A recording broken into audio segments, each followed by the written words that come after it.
Hello, adventurer. It's good to see you. You have made it to the morning grind. Welcome, welcome. It's the live stream at the beginning of the Geekverse, where we talk about all types of topics in geekdom, gaming, and fantasy, with an emphasis on being constructive and creating the things that we want to exist in the world. It's all on the grind, Sizemore. Can't be too fine, can't be too coarse. That's exactly right. There are a lot of adventures to be had today. Dungeons to explore and monsters to slay, and who knows what a random encounter might send our way. That's why we have to prepare, so settle in now for the morning grind with your favorite beverage in hand. Tea? Or maybe something a little stronger. I've got a few bottles of the old Wynyard left. Whatever you want. Pull up a chair. Dude. If you're feeling fancy, how about a cappuccino? Or a frappuccino? Or how about an espresso? Just tea, thank you. Sounds good to me, Gandalf. Whatever you want. I'm just glad you're here. Everyone is welcome. You can just watch if you want. You don't have to worship anything you don't want to worship. Thank you, Mike. But be forewarned. Sometimes we get really strange characters around here. Wait, what's that you say? Why can't you come and be a part of the stream? My wife would disown me. Oh no, I bet she'll be fine with it. Come on in. Am I scared for my safety? No. What are we supposed to do? Everybody do the secret handshake.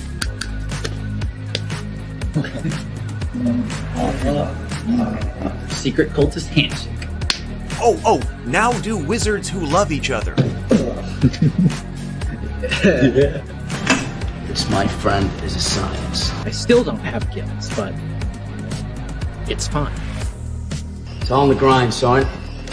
Can't be too fine, can't be too coarse. Dude, this would be a sick place to bring the band. Indeed it would be, Dave. It really would. I'm seeing more people coming in. Welcome, glad to have you here. Oh look, here's someone new. Is this the cultist meetup? Yes it is. Come to hang out? Please accept me. I have nothing else. Okay, we accept you. Everyone's welcome here. Brought some snacks.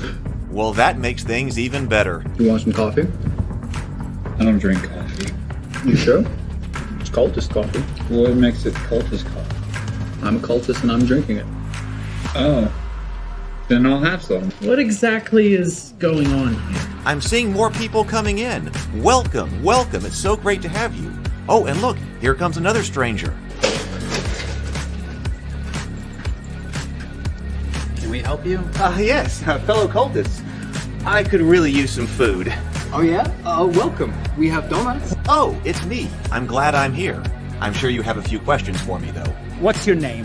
Who do you work for? What god do you worship? Great questions, Rob. I'm Steve King, and I worship Nyarlathotep. No, not really. I'm just Heath, and I won't be worshiping anything this morning. But I will be your host. Welcome to the office. We're going to have a great time. I've got my coffee ready, because now it's time for the morning grind. If you could become a fish, that would be amazing. Then I could command you with my mental fish powers. Testing. All right. Good morning, everybody. Welcome to the morning grind. It is so good to see you. I am glad to have you here. Thank you for waiting a little bit. I needed some extra time to sit and think and kind of process this morning before I started the show. So I'm very glad to have you here. Man, it seems like a lot of stuff has been going on. I posted that video about the relationship. I tried to make that relationship between the open license in Dungeons and Dragons and open licensing in software that a lot of people have been talking about quite a bit. And, in my comments and things like that, but perhaps we hadn't talked about quite enough on the videos themselves. I tried to make that as explicit as I could on the video, and apparently everybody enjoyed that last night. I was playing Desert Commander, and apparently that blew up. So that's great. That's great. People need to understand more of that. Hey, Vision. Good morning, Vision. Charlie's here. Good morning. And Stray as well. Mike. Chase. Oh, Asha Carlos. Morning, lovelies. I brought cinnamon butterscotch waffles and tea. I'm ready to go. Well, that sounds great. That sounds fantastic. Let's see. Zero the Blade is here. Robert is here. Good morning. Good morning. It is great to see everybody. So, if you don't know what we are doing here on Wednesdays, we call Wednesday World Building Wednesday. Oh, and you know what? I need to put up World Building Wednesday because the World Anvil logo up there. So World Anvil brings us World Building Wednesdays, and we really appreciate them. I've got two different worlds that I've been trying to build here, and have been in different states of progress over years for both of these. And it seems like I will do a lot of work on them, but then it's always the wrong kind of thing that I am trying to do. So I'm trying to build one world that is about a family-friendly, but also very serious world about medieval rabbits. That is called the Tales of Rabivania, and that's the one we've been working on mostly right now. But then also I'm working on another one that tells the story of the fall of Lucifer. But we're working on the Tales of Rabivania right now. Keith is here. Good morning, Keith. JD Boat says, good morning. I'm having a pork roll, egg, and cheese sandwich. Guess what state I live in? Welcome, welcome, welcome. Let's see. So that's what we've been doing here. So Wednesday, we kind of dedicate to that. And we last time started to really talk about what kind of product it was that we were trying to create. And I'd come up with, a 10,000 word world primer for both Rabivania and Theophany that could maybe create something very similar as far as a physical book goes to Fate Accelerated. We talked a lot about that a week ago, and I can't believe it's already been a week ago because I don't know where all the time is going. This has just been like days just flying by over here. So now that it is the year of the rabbit, we've got to get things under control a bit more. That's going to be our year. Obviously, it's the year of the water rabbit. We're going to explain why that's so significant here in a moment. But this is really this should really take off. But we got to be sure that effort is being directed in the right places. And so that really involves my core creative time. I did have meetings with some people yesterday about Tales of Rabivania, and we'll talk about that in a moment. But let's go ahead and go to the morning messages, and then we will get to the main topic where I'll talk about some of the meetings with different people and what they were saying about the approach that I'm trying to take to the Tales of Rabivania, and then we'll get into what's being written for the World Book. All right, let's go.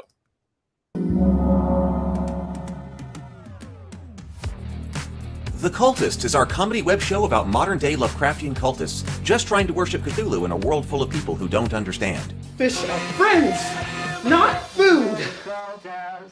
I'm a little worried about Rob. Yes, it's happening. Ever since we tried to summon Cthulhu, he hasn't been the same. I'm growing gills. Gills! My transformation into a deep one has finally begun. Rob, we don't see any gills. It's these kids getting involved in all this stuff causes them to go crazy.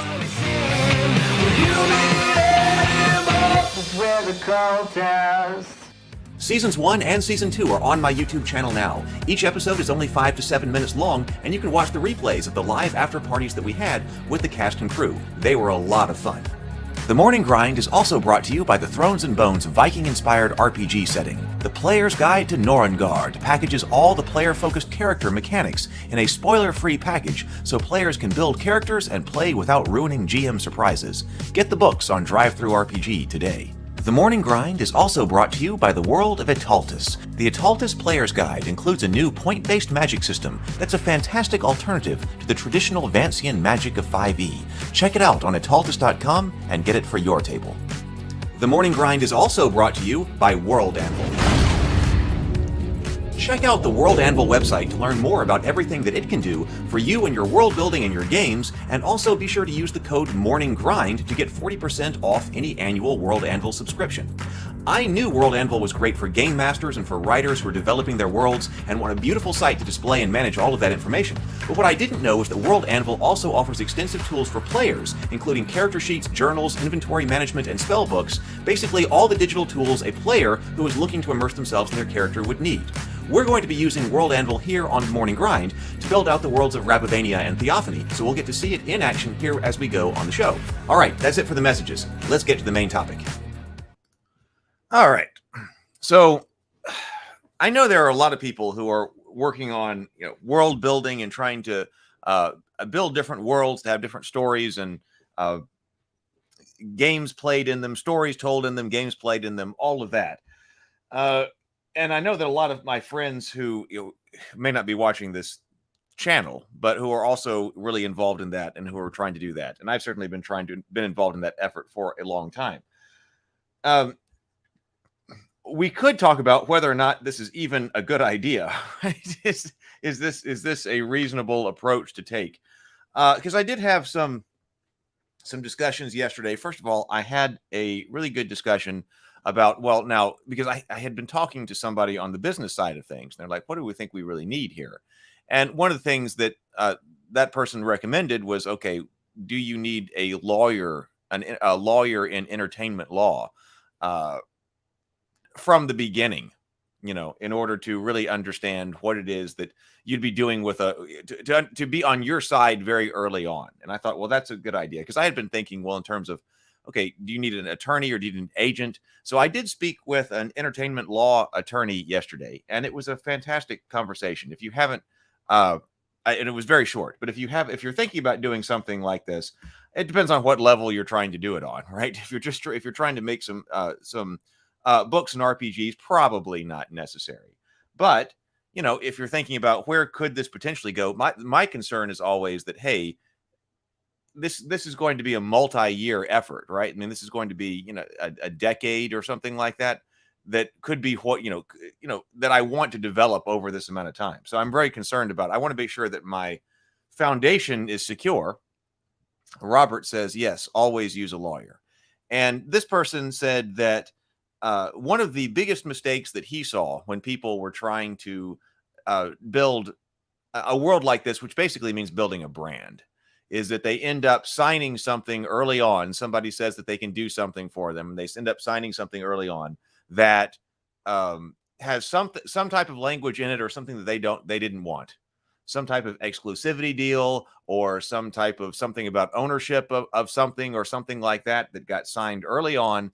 And he said that was the biggest mistake he sees people make. So Robert also says, so especially at the USPTO, that's the Trademark and Patent Office, no one should be writing their own petitions to so that's what I thought that's true. So I thought that, hey, let's try that. And I've been looking for an entertainment attorney to kind of be on my side and start this development with. So I'll tell you how that develops. This person that I spoke to was giving me couldn't do it, but it was giving me some good advice, and then perhaps some other people to talk to. So that's happening. So I'm going to keep you kind of informed on not only the creative levels, but kind of the business side of all of these things. So that was going on. But then, it was also brought up by somebody else I was talking to, and I was trying to write emails all yesterday. So I'm still not caught up at the bottom of my inbox or anything like that. But whether or not this is even a good idea, so how do you go about building a world and trying to have it as something like a brand? Well, no one really knows, because there's no real formula for that, right? Of course, what I've been kind of doing, because I like tabletop games, and we're about to be looking at the world primer, is to say, well, now wait a minute. I could create more tabletop games with that, right? I could create tabletop games, but Mark Tassin, when we were talking to Mark Tassin, did the World of Ataltis, I talked to Mark on this very subject. I was like, what are there other things that you want the World of Ataltis to do beyond campaign settings? Are you looking at anything like, well, he actually already has, he doesn't have a novel, he has an anthology of short stories, but other stories, other ways to do this, perhaps even film or TV or something like that. Mark tended to be on the opinion that, well, the way that you get that done, that's not really something that you can aim at. The way that you get something like that done is, or the way that something like that would happen is if somebody else wants to come to you and sees your fantastic world and make something like that happen. I was talking to another person who was kind of also of that opinion, but I've talked to other people who are definitely not of that opinion. That, like, if you want something to happen with your world or your brand, you have to be actively engaged. And I'm going toward the side of being actively engaged, right? Because, you see a lot of people who can publish a book or publish a story, or maybe do some type of RPG thing that, like, now, wouldn't it just be great if somebody came by and, just one day I was sitting here and somebody came by and they made a movie out of this. I don't really think that's real. It might be real for somebody. It might be real for somebody. I'm not saying it doesn't happen, but it seems far more likely that if you were if you were actually actively moving things along and you're actively moving things forward and trying to make things happen, that there's a greater probability. Of course, it's still very low probability, but a greater probability that something like that would happen. So, but on the other hand, this one person I was talking to said, well, tabletop games are not a good way to do this anyway. Don't try to do tabletop games. You want to be doing comic books and novels. But on the other hand, I've talked to people in comic books and novels, and the novel people are saying, hey, it's not like it's a surefire way to grow a brand or something by writing novels. And the comic book people say about the same thing. So it seems like to me, there is no easy route to anything. So you just kind of have to pick what you're doing, pick a route, and then try to make things happen yourself. That seems to be the way that it is. Robert says, trademark the world name or campaign setting and sell it in interstate commerce display mark on all products. Easy. Well, I hope that it is easy. I probably, filing the trademark isn't the problem. I can file the trademark. The trademark's not a problem. The problem is definitely making that trademark valuable, right? Like if you want to move, like if you're trying, like how much money would you like the brand to be worth? So filing, I've filed trademarks. I've got trademarks. Now the next step is figuring out how to make those valuables, right? How to make those valuable, right? Yeah. So everybody, oh, hey, Retro Nerd Girl is here. Yeah, any field has a challenge. They all do. And in some ways, things are getting larger, and some things are getting easier. But also, there's still a lot that's more difficult. And so as some things get easier, as some things get more difficult, as some things get easier, there's still a lot of things that get more difficult. Chase says, I think it's a little bit of both. Like a Dragonlance setting where Weiss and Hickman were actively engaged, but they also had a perfect storm and a new idea for a world, plus AD&D appeal of the world. I don't know a lot about the development of Dragonlance, but maybe I should. I should probably look into that. Because that one could, there are all kinds of stories that are instructive. Okay, well, no, actually, Chase says, of course, Dragonlance world is a great example of why you want lawyers as well. Try to prevent someone from taking the rights to your creation. That's what everybody's always afraid of, right? That you're going to sign something and somebody's going to take or try to take something else and someone's going to own your creative work. We talked with Lou Anders, because Lou Anders has been working in traditional publishing, traditional publishing of his novels, independent publishing of his RPG stuff. Plus he writes on contract for Star Wars. So, but he seemed to say that, hey, listen, it's not as easy for it to get away from you as you think. If you've got the agent and you know what you're doing, you can make sure that,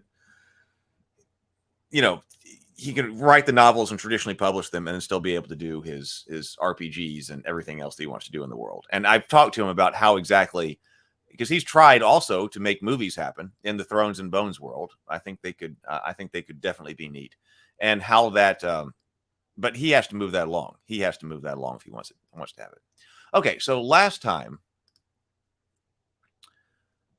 see, and I've got more writing to go, so a lot more writing to do, and so protecting my core creative time is so important, and we've talked about that on this channel as well. So if you're trying to do something, you got all the business side of things you've got to do, but at the end of the day, the business side of stuff doesn't get your creative work done and actually make things happen. So things have just been chaos over here, and that's a priority of mine. So what we had talked about last time was we talked about structuring this world book and exactly what we wanted to have in it.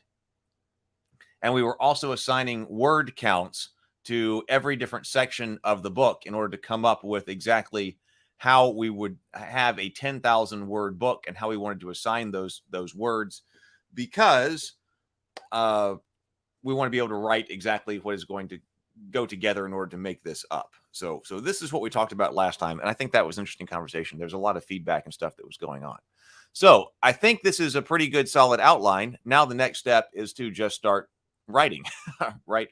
So I've got a couple of things written because I wanted to start. So there's a preface that I'll probably write in here, but really also an introduction, because we have been adhering to Wolfgang Bauer, who runs Kobold Press. We were kind of adhering to his guide as far as what should be in a world guide, or his structure about what should be in a world guide. And he said people, and by that he was primarily meaning adventurers. He was talking about places, and he was talking about having a reason why each place is really important to adventure in, and then also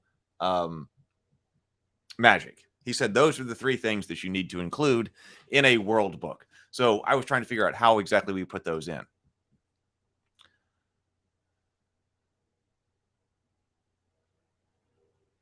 So let's see. Keith says, Games Workshop focused on their tabletop war game and lore. They licensed out board games, video games, and now movies to Amazon.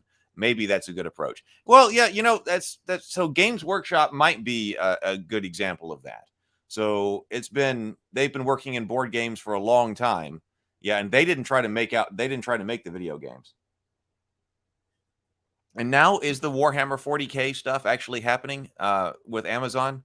I heard something about who's the Superman, Henry Cavill, doing something with Warhammer 40K. But actually so they're an example of that. I suppose they are an example of the people who've made that happen. Now, of course, you would give another example of Dungeons and Dragons, but it's certainly been a long road for all of those. And Dungeons and Dragons has had some rather mediocre movies, and we'll see what happens with this movie. But even though they got it done, it's not like they became a mainstay force in movies. Mill says the Legend of Neurohard world building project lost forever in the rubble of the Kobe. I don't know what that is. And as Andrew points out, there's no way to be lawsuit proof. No one can file a lawsuit for any reason or no reason. And even ham sandwiches get sued. But hopefully you can do things to, if somebody does something like that, they will, you can be better prepared to win. Okay, so I was trying to get together this introduction here. So I've got, people had talked about, hey, let's write this in the in-universe text ways. And I think Trey had brought that up. And I love writing things in the way of in-universe texts. I did a lot of that for the Journey to the Tree of Sorrows RPG, which has not been published yet. I saw that Infinite Black was running another Vast Grim Kickstarter. They just started yesterday. And of course, Brian, my friend Brian, is the one who's created that world.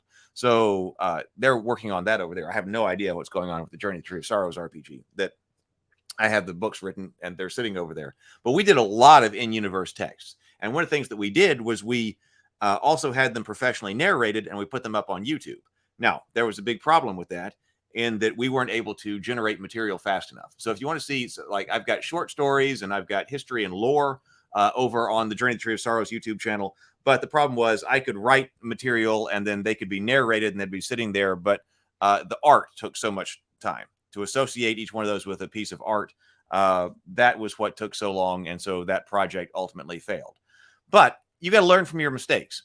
So I would like for there to be, I don't want to put this material on this channel. And I also don't want to do like 7 or 8 channels, but I feel like there should be another channel. And there is a Tales of Rabivania channel that, for instance, has a Goodnight Sword on it that has in-universe texts on it already, or that can have in-universe texts and stories put there. Cause I feel like that'll get lost if it comes over here to this channel, but like a dedicated channel for in-universe text. And so I was writing this and I realized this could also be an in-universe text as an introduction. And then up here I have Gadweir's introduction, which I think is moving out of this book, but that is a description of the mythology from the perspective of a druid. But I moved that out of the book because we're running out of space. So I think this is going to have to set the tone for what Tales of Rabivania is. So I said, in ancient days, this isn't completely finished, but it's close. In ancient days, according to the tales the druids tell, rabbits were but frightened creatures cowering in their burrows in fear of the terrible monster Anorda, who ruled the world. But all that changed when Clovis, son of stars and thunder, a rabbit like no other, was born. He taught the other rabbits what it meant to be brave, brought the flame from the world fire, smelted metals, and by his paw the first weapons were forged. With them he slew Anorta and brought her reign of terror to an end, setting all rabbit kind down a new path. They became masters of their own destiny and forged the kingdom of Rabivania. When armed and armored from the forge of Clovis, the gallant rabbit warriors had little to fear and carved Rabivania from the wilderness, sending other creatures who would do them harm to flight. The great warrens of the realm were safe under the aegis of Clovis and his mighty thanes. They lived in harmony with the spirits of tree, root, stream, and rock, through the guidance of the druids and witches. But alas, even the days of Clovis come to an end, and in time, the memory of great Clovis faded into legend. Without worthy foes to keep their attention, the swords of the rabbits turned upon one another, and there was great slaughter in the realm. The greatest of these slaughterous battles was at Calan Mere, a 3-day-long battle that turned the lake's waters red with blood and left the dead in heaps. But it was from this carnage that a new hope for salvation emerged. For within the lake dwelt a beautiful rabbit doe, called the Mother of the Mere, and she wept for the deaths of the rabbits at the shore of Calan Mere. When the rabbits of the encamped hosts awoke on the morning of the 4th day, walking in the mists among the dead was the mother's most powerful servant, the Magus of the Mere, a doe of surpassing beauty. With her were 9 beautiful maidens, does of great virtue, who were her servants. Each was garbed in white with golden trim. You can see the inspiration from the accolade up there, and we can see Charity, one of those maidens, or of the same order, not one of those maidens at the time, but of the same quasi-religious order back there. They shamed the rabbit lords and made them look upon the bodies of the youthful rabbits they had slain in battle. The mages told them of the Mother of the Lake, how she loved them, and how her heart was breaking to see such carnage. The hearts of the rabbit warriors were moved, and they knelt down to worship the doe within the lake. So that's how this is starting.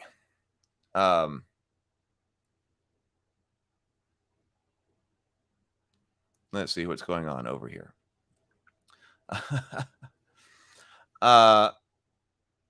Open D&D, you're talking about the ancient aliens from the History Channel on YouTube. This week is the Star Child. Does anyone think the Star Child could be a character class in RPG? Probably so. When I was writing the Journey to the Tree of Sorrow stuff that has to do with Cthulhu, the Cthulhu mythos, I actually watched a lot of the History Channel's, what is it called? Ancient Aliens.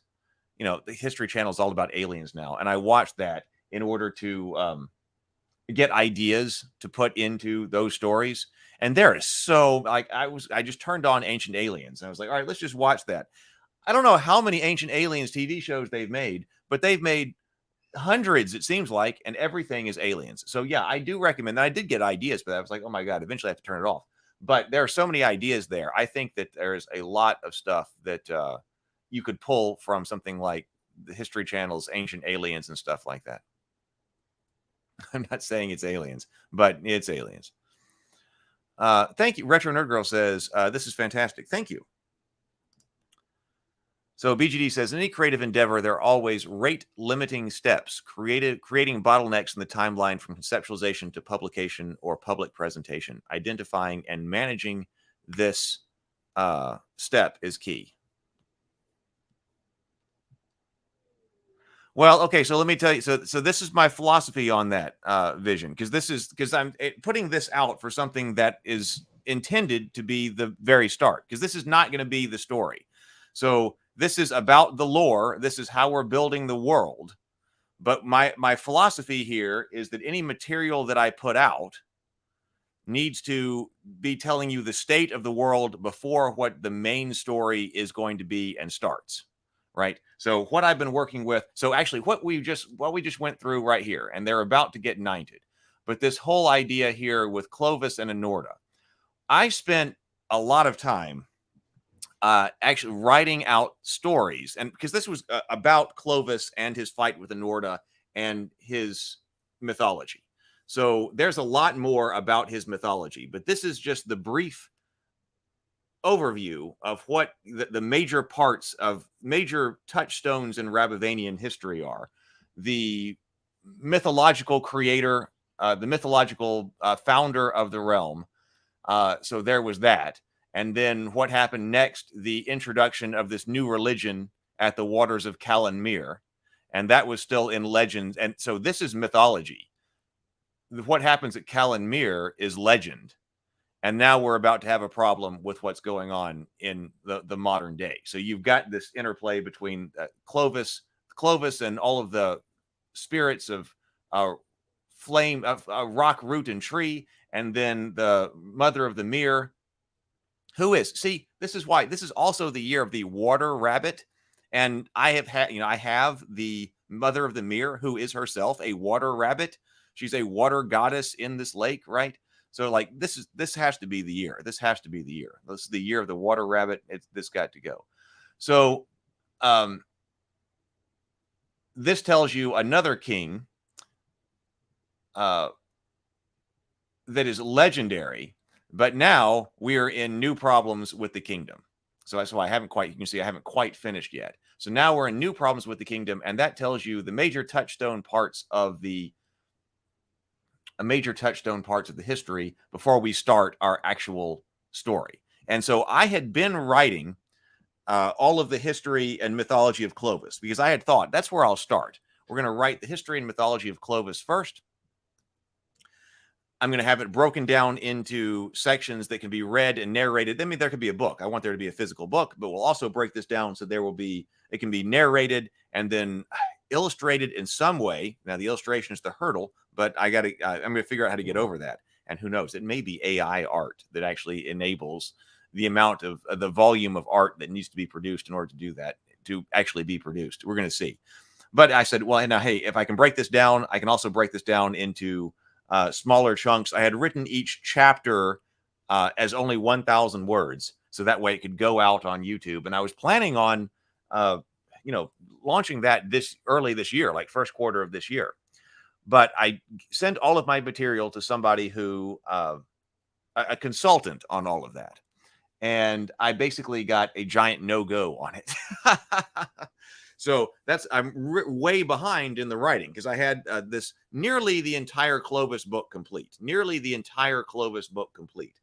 And I said, so here's what I got. What do you think? And he was like, nope, not happening. You cannot put this out. This has to be completely rewritten. This will not be accepted. People will not accept the story. You cannot put it out. And he said, and by the way, this isn't the story you need to be writing anyway. You need to be writing another story that, conforms to the following specifications, but bang, bang, bang, bang, bang, if you actually want this to be a commercially successful story. And so I said, okay. I mean, I like it when people tell me, the truth. So it was not easy to hear that, okay, oh my God, this entire book here is not, this close to finished, is not going to be able to go anywhere. But I said, all right, I want to hear what the actual situation is. And I'd heard from Lou. Lou said that he wrote one complete book, tried to sell it, was not successful. So, but then learned from that, wrote a complete second book, tried to sell that, was not successful, learned from that experience, and then sold his third book. So I often adopt what somebody else is doing. Like, I have no idea what the steps are going to take here, but Lou had to write 3 books before he finally sold that third one. So I said, well, probably I might have to do the same thing. So that first Clovis book, the mythology isn't going anywhere, but I have to completely rewrite and restructure, completely rewrite the Clovis stories. So, and he said, focus on a different story anyway. So, after another month or whatever, I came up with a complete new story, not written, but just the outline of what this was going to be. Not complete, but like the first act and maybe halfway through the second act. And it was also no go. This is also not a great story. This is not the one that's going to be working. So I completely reformulated again, third time. So I didn't have to write the whole book the second time, but I was like, all right, so this one's not going. So got to reformulate. And so I've reformulated for a third time. And that story is going fantastic. Now, that story is the one that is in the modern timeline, what we call the main timeline, where Sir Jason, Sir Bors, and Sir Merrick, our main hero knights, are in the storyline. It's the same timeline as Pate, who is in Goodnight Sword over there. It's got Charity, same timeline as she. So this story is better in that regard, because when I had been going and writing back the mythology, okay, I was like, well, you know what? I've been working on all these action figures and things like this for the main storyline, and now I'm writing this about the mythology. So so the story, which I think is fantastic, and the consultant actually said, all right, I was very proud after having worked with him since August to try to get this going right. Very proud of where I am on the beat sheet for the actual stories. And he said, all right, now we're actually getting someplace. It's that beat sheet's about 70% done. So I need to work on that too. Protect your core creative time. But he said, now you're finally got something that is a professional story that could be sold and be commercially successful. And I was like, yes, all right. So now we've got that. But I'm not going to be providing any spoilers on that storyline. I don't want there to be any spoilers or anything like that on that main storyline. So everything that I would put out as far as the world book goes, basically the world book or the RPG or any other type of game or whatever else that we're working on, is intended to only describe the state of the world without spoilers or secrets, but the state of that relate to the story anyway, the main story, the state of the world when that story starts. So there won't be any spoilers about any story material that comes. I'll have to return to the mythology later. So after the main story, I know what was going on with Clovis, but it'll have to be rewritten. So after the main story, I'll return and do the Clovis mythology. And that's when that will be rewritten, I suppose. So that's why I said there's so much to write, because there's the main story here. There's the RPG books. There is mythology if I want to do it. And then there's also all the writing for Theophany. So that's why I'm really working on, there's YouTube, there's all the business side of stuff, but then there's the core creative stuff. And business can just overrun things. So I've got to be sure that I am writing. So Andrew says, how much do you want to build out the society basics versus copying from humans? For example, rabbits are herbivores, so would have a very different society evolved versus us omnivores. A fair amount. They do have agriculture. So the rabbits have figured out agriculture. So they're not entirely, they are herbivores. So they're not eating like a leg of lamb or anything like that. But the rabbits are allied with the mice. And the mice work a lot of the fields. The field mice, of course. Mike Hansford says, one of the unique things about Dragonlance was that aside from the main storylines, there were side novels which established histories, myths, and legends. This could be an intro or side novel itself. It could be. Right, yeah, the exactly vision. The historic elements in Rabivania and the common knowledge stuff. Mike Hansford says, time to find a new consultant. I think I have really, the worst thing that I found is when you're talking to somebody, and this occurred to me in academia when I was writing academic papers all the time. And you got to go through like a peer reviewer. When you get commentary on something back, and they've been very critical of whatever you're doing, but the problem isn't that they were very critical. The problem is that they didn't even understand what you were trying to do. Okay. And when you look at the criticisms and you're like, this isn't even valid criticism. This person doesn't even understand what I was trying to do in this academic article. Like, how do I even respond to that? Because they didn't even get it. But it's fantastic if you get criticism back, but you get criticism back from somebody who actually does. You go, oh no, this person does understand what I'm trying to do and what this is all about. And so they understand what I'm trying to do, and they've got, once they understand what you're trying to do, they can have all the criticism they want. Responding to that kind of criticism is fantastic. So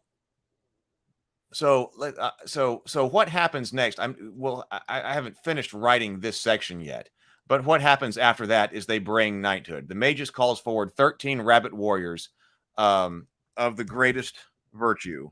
See, I've only got I only have 750 words to describe the basic backstory of Rabivania, and then also tell you exactly what you're going to be adventuring in and what this current situation is for this to be the hook. So what's about to happen, we'll go into that later. But the mages called forward 13 rabbit warriors of greatest virtue and gave them the accolade of knighthood.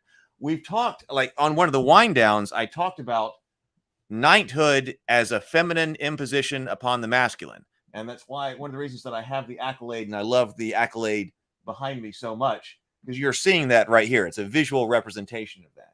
What's the difference between a barbaric raccoon warrior and a rabbit knight? Well, what's the difference between a warrior in general and a knight? It's that you do have the knight is supposed to have this civilized overlay put upon them, right? So this is a feminine imposition. How do we control in a civilization where you need hyper violent people? Because I don't want the Tales of Rabivania, even though it is family friendly, I don't want to shy away from the fact that knights are warriors and they're killers. I mean, that's what they do. And this society is one that needs hyper violent individuals.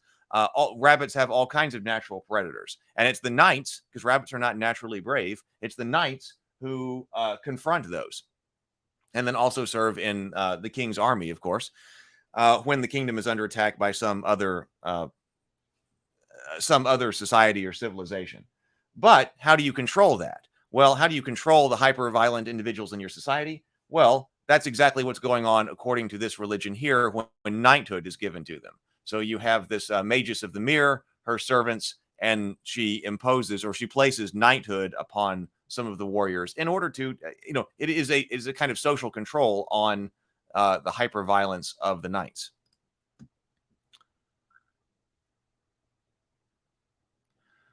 Okay, so I went over here. So Retro, I don't know why this makes me super curious about the Clovis story. So I have, this is one that I was thinking about putting out.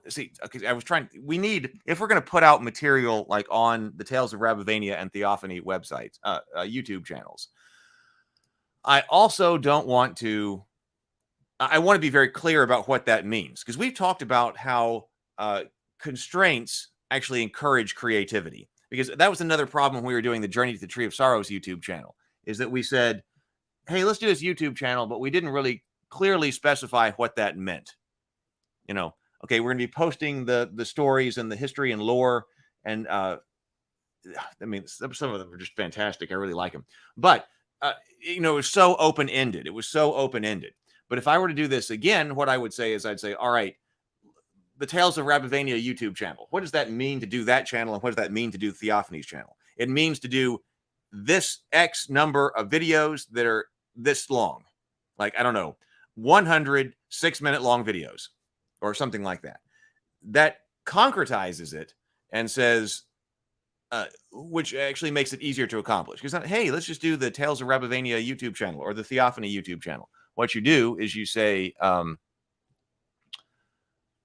exactly what you're trying to do, and then once you've done it, you can just say that project is done. Now you can continue to another one, but you can just say that where the end point is.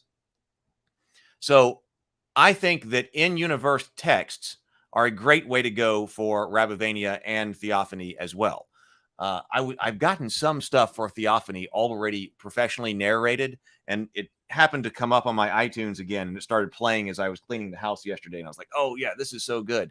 But I've got to come up with some way to attach it to a really great visual. But I want to finish this this Rabivania World Primer first, then I'll do the Theophany World Primer. So I'll start talking about that and bringing that out. But man, the voice, that narrator, Ian, he does Horror Babble. If you know the Horror Babble YouTube channel, he narrates a whole bunch of horror stories, Horror Babble, a lot of Lovecraftian stories and others. Man, he is fantastic. If you haven't checked out Horror Babble, you should, if you like listening to audiobooks. He's the one who narrated a bunch of the Journey to the Tree of Sorrow stuff, and he narrated some of my Theophany stuff. So it's really good. But like, for instance, one of the things about Clovis, so the two major historical characters are Clovis and then Aidan the Bear. And so Gadweir is one of the other druids, is the main druid in the kingdom. And he wrote this, or he didn't write it, he just speaks it, because druids don't write things down. But Gadweir said, attend and give ear. So this is one that could go out to the YouTube channel, I think. And actually, I think this introduction that I started over here, this is written, I think this needs to be written by another one of the characters. Oh, I didn't put it down here. But the anchorite of Willow Grove Locked. There's another character who is a chronicler in the whole world. And so I think this introduction needs to become written by the anchorite of Willow Grove Locked. So a monk-like character. But I want to contrast how the monk-like character, who is the Mirrorist, who at least is supposed to be a follower of the Mother of the Mirror, contrasts with the way the druids interpret things. So I think this introduction could be professionally narrated once it's finished and go out to the YouTube channel, as well as be here in the World Primer. I like it when things do double duty. But then also something like Gadweir's introduction, because he's going to tell you about Clovis. He says, attend and give ear, and I will tell you of Clovis, the great and mighty. Before Clovis, there was naught but chaos in the world. Naught but chaos, for the world was ruled by the monster Anorda, and with her terror she kept all rabbits and creatures of the land in fearful thraldom. But Clovis was a rabbit like no other. He was born of stars and thunder, brave and strong. He did not cower at Anorda's wrath as other rabbits. Even today, our smiths still build little shrines to Clovis, as it was he who brought the rabbit's fire, forged the first weapons, and taught his apprentices to work iron. The moment he thrust the great and terrible sword Datharan into the belly of Anorda and pierced her blackened heart, the fate of rabbits changed forever. No longer were we insignificant creatures who cowered craven in our burrows. We were rabbits, brave and strong, ready to carve Rabivania from the wilderness. When Clovis took his place as the Vortigern of Rabivania, his crown was low upon his brow as he sat his wooden throne on the hall of Cloven Call, built upon Anorda's bones. Datharan, with its dark blade, was always with him, and Clovis was ever ready to use it to deal death to those who might transgress the borders of his kingdom or otherwise threaten rabbit kind. Beside him in the hall of Cloven Call was his consort, the Morrigan, queen of witches and of phantoms from the land of Tir Duin. Her gift of foresight was both the boon and bane of the royal court. When she flew in raven form above the battlefield, it was a good omen for the warriors of the Feared. But if those warriors dreamt of her washing their bloody armor in a stream, they knew the time of their death was near. To advise the Vortigern were the druids, learned in lore and wise of rede, as well as the witch sisters, Balb, Aldana, and Malka, who had been among the court of the Morrigan in the land of Tir Duin. But the strength of the realm was in the 12 Thanes, heavily armed and armored from the forge of Clovis, and trained for war by Clovis himself. First among them was Krieg, son of Clovis, whose spirit was as hot as the spark of red iron which had birthed him from the stone. He was war, and war was him, and with his red banner, crimson armor, and his dreadful sword, Cledith Gwade hung at his side. None could withstand him, and with him were 11 other mighty warriors of great renown. Among their number were other rabbits whose names live in legend, Fodor, Dervel, Morin, and Calcus.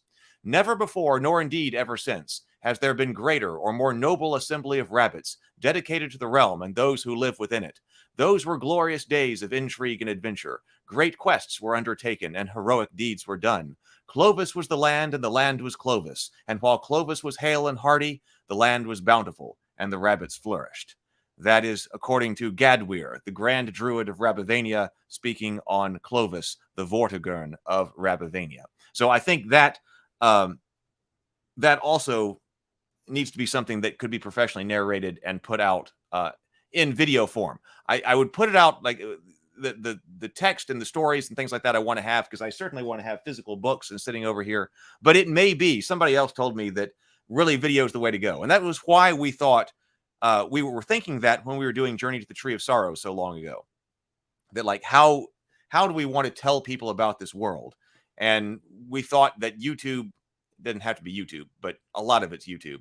YouTube video anyway, video material will be the best way to try to do that, because a lot more people will watch videos or listen to videos and particularly shorter videos, but people do also watch a lot of long form stuff, but particularly shorter videos that tell them something about the world or telling a story. So that was recommended to me again yesterday by another person. So a lot of people are saying that, hey, video, turning this into audiobooks with professional narration and art may be the way that we want to go. So yeah, a lore expansion book. Yes. Yeah. Now Open D&D says Pixabay. I use Pixabay quite a bit for just go and grab things. So I mean, there's that out there. Now the issue though is the issue for something like this, going and grabbing other things, is that even if it's completely free to use and it requires no attribution and all of that, is getting a consistent look. So Dirma says a knight might swear an oath to the crown or have a code of honor and conduct. Yes, the code of honor and conduct is the huge part. And of course, they would probably also be in fealty to a lord or the king. But like the raccoon warriors could also, would also be the followers of a particular leader. Andrew says that Harbabble is a great channel. Yeah, Harbabble is great. Robert says, you will be the land and the land will be you. Exactly. Wash my armor and I will shine in darkness. I've made several references to the Excalibur Merlin. I know Retro Nerd Girl is also a fan of Excalibur. We talked about that quite a bit. Oh, yeah, she's chiming in there. I put some in the Cultist Season 3, the scripts, which have been written, and maybe we'll get to do them. But I wanted to reference some Excalibur Merlin in there as well. He had some iconic elements to that. That movie and what it was trying to do was ahead of its time. So that's where I'm sitting at the moment. Now, I was trying to come up with also, so we came up with like that this is just going to be dealing with the rabbits as a species, and then we've had the following different classes, if we call them classes or whatever. But the knight, the druid, the witch, and the damsel, one of the white-clad damsels. That would give you, in this primer, you'd all have to be rabbits because you just have the rabbit as a species. But then you've got 4 others, 4 different character classes. So that should allow you to form a pretty reasonable adventuring party. If you had, you could have more than one, knight, druid, witch, and damsel of the blood. So I was looking at a bunch of different systems that some of them we don't have access to, but some of them last time when we were looking at creating RPG systems, we were definitely looking at some at least started to look at what RPGs are open to us using an open gaming license that we can just use. So I came up with this list. So Hackmaster is not one right here. But Against the Dark Master is. So I thought that so what I need is just the text that describes what's going on here. But then for different games, I can have the actual game statistics for different games in here. And so I think that would go out in different books. So you could just look at this one so that the lore of everything would be the same. But then for what particular RPG that you're playing, well, maybe we can make several of them that provide rules for each different RPG. At least that's my thinking at the moment. Because if you're trying to create a gigantic book, like most RPG books are, you kind of have to choose one rule system because that's a gigantic effort and you're probably only going to ever publish one of those books. But if it's a smaller size book, much of which is going to be distributed in PDF anyway, then why not do 3 or 4 of them with different rule systems in them? That way, whatever you're playing, you can pick this up and you don't have to learn a new rule system. At least that's currently my thinking. But I've got to come up with the statistics. Witches and druids, a lot of different game systems have witches and druids and whatever witches or druids are like in that game system, that could be imported. I got to work on knight though, because I do want to make sure that you see a progression in knight, because we've talked about in Hackmaster that I really like the idea that you can't just start as a knight.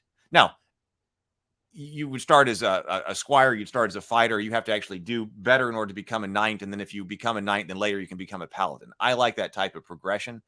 But it's also very important to me, like in the Fated Edge, when we're making the Fated Edge system like we were doing yesterday, that if you want to play a knight, you should definitely be able to play a knight. It should be easy then to just create a higher level. I don't know if it's actually technical levels, but create a higher level, more powerful character, because the game master might say, hey, yeah, we definitely want to run a game where you start off as knights at the peak of their power, because this is a story that's going to require those. So I want you to be able to play those right off, but I also want the progression, because a lot of the main story is about growing up and being a squire and trying to become a knight. So I want that to be reflected in the games as well. Let's see what else is going on over here.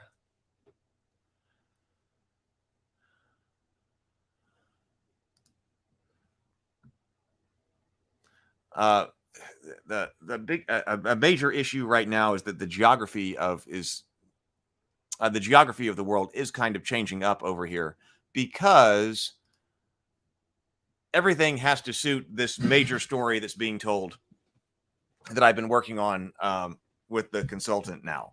That like, well, okay, so wait a minute. This story has got to be constructed in certain ways. That means there've got to be certain elements. Even the geography is important. So it's going to be very soon, actually probably very close to time, to go ahead and start nailing that down, because I've got to figure out where certain earldoms are located in relation to the raccoons, and even where Elmhearth, that that castle that is beneath that giant elm, is located in relation to those, because I want to be sure that I get all that right. By the way, another thing I was looking at yesterday was the pitch material. So what we've got, it seems like if you want to pitch something, you need 2 and potentially 3 things. And so I want to make sure that those 3 things are made. Those 2 things are made for sure. And then the third thing is really nice to have, and I want to be able to have it. The first thing is you need to have the complete script. So that's coming. Got to work on the beat sheet. Then will become a script, and then that will become the novel. Beat sheet first, movie script second, novel next. But once you have the script, you also need the pitch deck. And so I was talking to people about how to build pitch decks, and I'm having the pitch deck for Tales of Rabivania designed now, using a professional designer and graphic artist. And so we were looking at that yesterday, because I want the pitch deck to. So it's like, hey, what is Rabivania about? Show me what's up with the pitch deck. I really want that to look really good. So I was working on that yesterday. So you need the script, the pitch deck, and then also I was told that the icing on the cake, the cherry on top, if you can do it and it looks really good, is a 30-second teaser. So that's one of the reasons why I've been started with the cultists. That, why did I even do the cultists and all of that? Well, it's because we were thinking about trying to do some kind of pitch material for Journey to the Tree of Sorrows originally, when I was still working on that project. And we're like, well, okay, now if we need what kind of material do we need in order to pitch that? And so I was doing a whole bunch of research on that. And we wanted to have, well, we'd have to figure out what the story is and have the script. We would have to have the pitch deck. And then we also would like to be able to visually represent to people in like a concept trailer what it is that Journey to the Tree of Sorrows could have been. But I couldn't, we couldn't go out right then and make something that would look great for Journey to the Tree of Sorrows. And I knew I didn't want to do that, just start with that, because we'd be unhappy with the results. So I said, what is it that we can start with, that we can make and we can practice with, and we can upgrade our skills? So actually, my first idea was dinner and a board game. Let's not even try to do a scripted show. Can we even just do a show? So that's when I started with dinner and a board game. After we had done the first season of dinner and a board game, I said, all right, now let's try to do a scripted show. Let's do the cultists, which is our modern day show. And of course, we did that. We got that. We learned how to do a show. We learned all of that. And then we increased stepped up our entire capabilities. You'll see if you watch season 1 and season 2, a huge step up in capabilities after season 1 to season 2. And I feel like if we did that again, we'd be able to step up our capabilities even more. So I want one more practice. I'm looking for the way to do one more practice, whether that's the Cultist season 3 or maybe one of the Star Trek fan films that's down at Neutral Zone Studios, where they have the replica of the 1960s Enterprise set. I'm looking for some way to do one more practice, because then for both Rabivania and Theophany, I really, really want to have that super nice 30-second teaser trailer that would show everybody exactly what it's all about in visual, movie type form, video form, because that's what the final product that will be pitched. Like, doesn't this look cool? That's probably, I think if that's done well, that should get people's attention. Oh, whoa. Yeah, that looks cool. We need to have something like that. Okay, well, great. Here's the pitch deck that explains some more. And then, hey, by the way, the script is ready to go. Open D&D says, I wrote a book on story structure for screenplays. My book outlines all of these things. You can use it for free. Email me later. Okay. I have got several books over here. The books on story structure. I haven't found that books on writing have actually been very helpful. But what has been helpful, like writing just as in actually the text, but what has been very helpful is books on story structure. All right. Well, everybody, I am going to continue responding to emails. I'm going to continue going through Discord, and then I'm going to try to turn off the internet today and get core creative work done and more stuff written. We're supposed to have a wind down tonight, but we will have to see.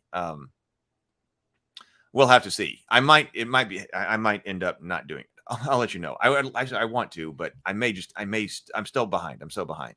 Retro Nerd Girl says, what a good idea to practice on producing shows first. I'm planning something like that. So yeah, we can talk about that later. I'd be happy to talk with you more about that, but it's taken a long time, but there was method to my madness.